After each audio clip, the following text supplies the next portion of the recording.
प्रभु का धन्यवाद हो कि आज प्रभु ने हमें फिर यह अवसर दिया है कि हम उसकी उपस्थिति में आकर उन सारे बातों को स्मरण करें जो उसने हमारे और आपके लिए क्रूस की मृत्यु सही है। धन्यवाद करते हैं प्रभु परमेश्वर का, क्योंकि प्रभु भला है, उसकी करुणा सदा की है। और वचन कहता है कि हम मिट नहीं गए, ये प्रभु की करुणा। आज हम पृथ्वी पर जिंदा है तो हम प्रभु का धन्यवाद करते हैं और उस दिन के लिए धन्यवाद करते हैं और प्रार्थना करते हैं कि आज वक्त बदला, मौसम बदला, लोग बदले, परंतु यीशु मसीह नहीं बदला। आज कल और युगानुग वो एक सा परमेश्वर है। हम उसका धन्यवाद करते हैं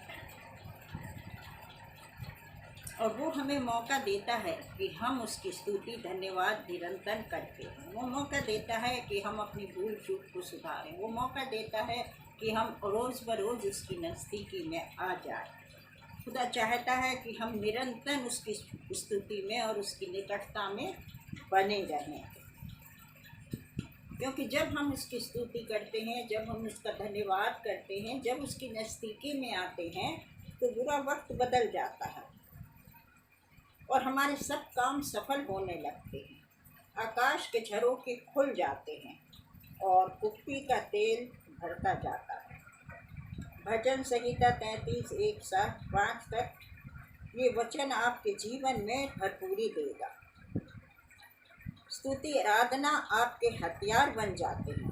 प्रार्थना की सामर्थ्य पर संदेह न करें। प्रार्थना जीवन बदलने की सामर्थ्य रखता है और प्रभु हमें मौका देता है कि हम परमेश्वर की नज़दीकी में बने रहें। और प्रभु हमसे यही चाहता है कि हम निरंतर प्रार्थना करते हैं और प्रार्थना ही वो हमारा हथियार है जिससे हम जीत सकते हैं। आज जबकि ये संसार में ये चारों तरफ दुख, संकट, क्लेश, विपत्ति है, तो हम मसीहों के पास एक बड़ा मजबूत हथियार है और वो है हमारी प्रार्थना। और प्रार्थना बड़े से बड़े बंधनों को तोड़ देती है और प्रार्थना मृत्यु पर जय दिलाती है। प्रार्थना हमें सफलता के साथ आगे बढ़ाती है और प्रभु कहता है कि हम अपने आप में नर्म बने, दीन बने और हम झुकें और उसके सामने हम अपने आप को सब समर्पण करें और घुटनों के बल आ जाएं। जब हम घुटनों के बल आते हैं तब वो हमारी प्रार्थनाओं को सुनता। प्रभु ने भी हमें एक ये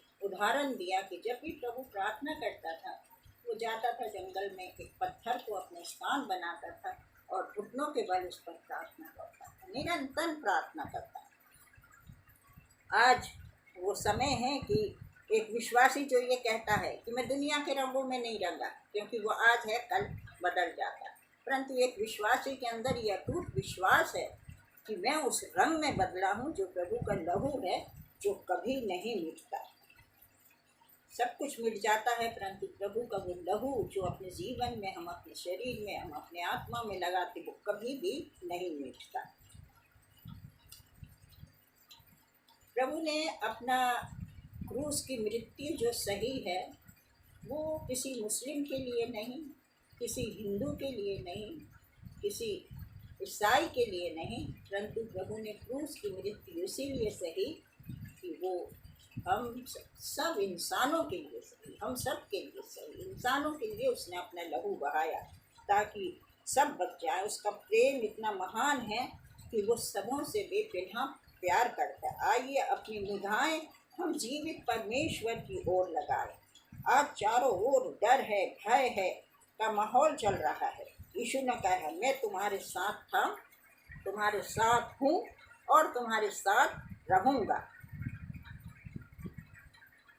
जब शैतान कंकर पत्थर फेंकता है, बीमारी के, दुख के, संकट के, क्लेश के, समस्याओं के, जब इस संसार में हम मसीहों का काम है कि हम उसका मुकाबला प्रार्थना, विश्वास की चट्टान फेंक कर उसका मुकाबला करें, क्योंकि वो हारा था और हारा ही रहेगा, वो भागेगा। हालेलुया। आज विश्वास को, प्रार्थना हमारी और आपकी, हम सबकी प्रार्थना का धुआं परमेश्वर के सिंहासन तक चारों ओर फैल जाए, ताकि परमेश्वर अपने सिंहासन से हमारी प्रार्थनाओं को सुने और उत्तर दे नहीं पाए। वो हमारी प्रार्थनाओं को पसंद करता है। वो प्रार्थना चाहता है कि चाहे बच्चे हैं, जवान हैं, बुजुर्ग हैं, जो भी हैं, प्रार्थना में अपना वक्त और समय दे। आज जो संसार में यदि हमें जो मौका दे रहा है, यदि हम जीवित हैं, हम अपने घरों में सही सलामत हैं, हम कई बातों में अपने वक्त और समय देते हैं, परंतु बहुत कम समय हम प्रभु को दे पाते हैं। आइए मैं एक उदाहरण आपको बताऊंगी, उसके द्वारा आपको पता चलेगा कि प्रभु आपसे क्या चाहता है। एक मोहल्ले में एक भिखारी आता है और वो सबके दरवाजे जाकर कहता है कि माई रोटी दे दे। एक दरवाजे पे जाकर वो बैठ जाता है और एक महिला निकल कर आती है और वो कहती है अभी ला रही। वो भिखारी फिर बैठ जाता है और भजन गाने लगता है। काफ़ी देर भजन गाने के बाद वो फिर कहता है माई रोटी दे दे। वो महिला फिर आती है और फिर ये कहती है अभी लाई। फिर वो भजन गाने लगता है। ऐसा काफ़ी समय व्यतीत हो जाता है। उसका पति आता है और उससे कहता है कि ये तुम बार बार उससे कह रही हो अभी लाई, उसे रोटी दे क्यों नहीं देती हो। उस महिला ने कहा यदि मैं उसे रोटी दे दूंगी तो वो भजन गाना बंद कर देगा और उसके भजन मुझे बहुत अच्छे लग रहे हैं। मैं चाहती हूँ कि वो भजन गाता रहे और मैं सुनती हूँ। आज इस उदाहरण से हमें ये शिक्षा मिलती है कि प्रभु कभी कभी हमारी प्रार्थना का उत्तर नहीं देता। वो इसलिए नहीं देता है, वो चाहता है कि हम प्रार्थना करते रहें। परमेश्वर को, यीशु मसीह को, खुदावन को हमारी प्रार्थना पसंद है, इसलिए वो चाहता है कि प्रार्थना करते रहें और वो उत्तर देने में देरी करता है।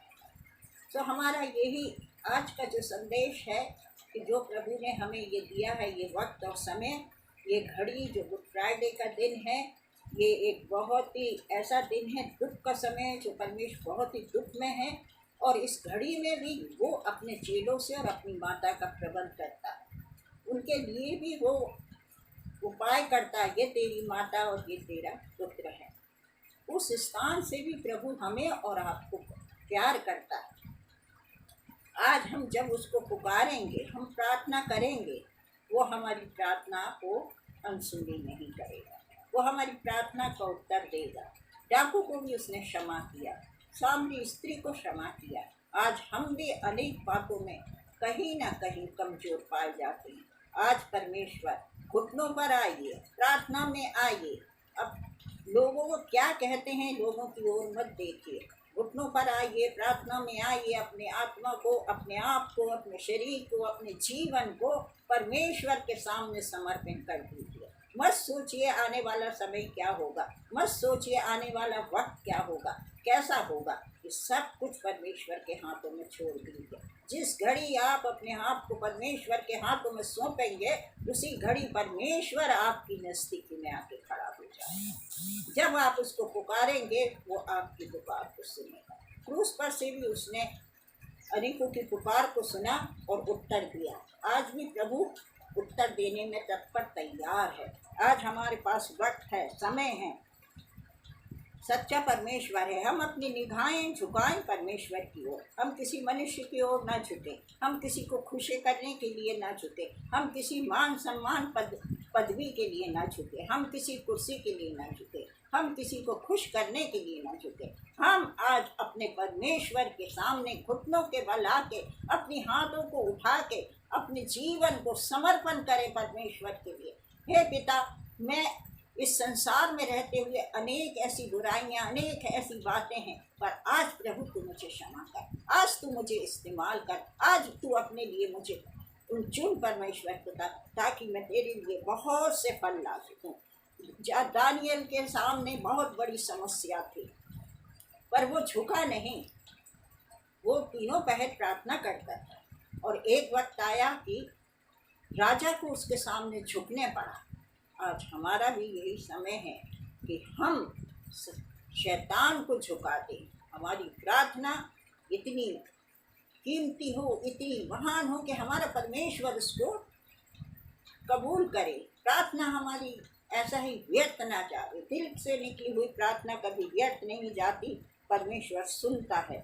आप अपने आप को झुकाइए, परमेश्वर की नज़दीकी में आइए। और आज वो तीसरा पहर आपके लिए बहुत मायने रखता है। ये तीसरे पहर पर जितने भी लोग घुटनों पर आके प्रार्थना करेंगे, किसी की भी प्रार्थना व्यर्थ नहीं जाएगी, परंतु परमेश्वर आपकी प्रार्थना को कबूल करेगा। प्रभु आपको पसंद करता है, प्रभु आपसे प्रेम करता है। प्रभु नहीं चाहता कि कोई भी नाश हो। आज प्रभु का द्वार आपके लिए खुला है, प्रभु के हाथ आपकी ओर फैले हुए हैं। प्रभु कह रहा है, हे मेरी बेटी, हे मेरे बेटे, वापस मेरे पास लौट जा। आज हमें लौटने का समय है, आज हमारे पास लौटने का। दुनिया में क्या हो रहा है हमें मत देखिए, कितने लोग बीमार हो रहे, क्या हो रहा मत देखिए।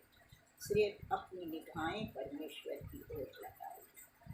वो आपकी प्रार्थनाओं को पसंद करता है, वो चाहता है कि आप उससे प्रार्थना करें। हे मेरे परमेश्वर, आज मैं आपके सामने अपने सरों को झुकाकर ये प्रार्थना अपने बच्चों के लिए, अपने नाती पोतों के लिए, अपने इस संसार में मसीहों के लिए, अनेक लोग हैं खुदावन, उनके लिए मैं प्रार्थना करती हूँ। सबों के ऊपर अपनी कृपा दृष्टि बनाए रखना खुदावन।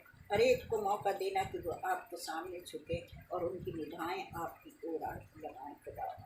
हम संसार की ओर नहीं, परंतु हम आपकी ओर अपनी निगाहें लगाएं, आपकी समीपता में आ जाए और आपके खुश करें खुदावन, आपको प्रसन्न करें खुदावन, कि आज आप हमारी दुआ से, सेवा से आप हमें कबूल करें।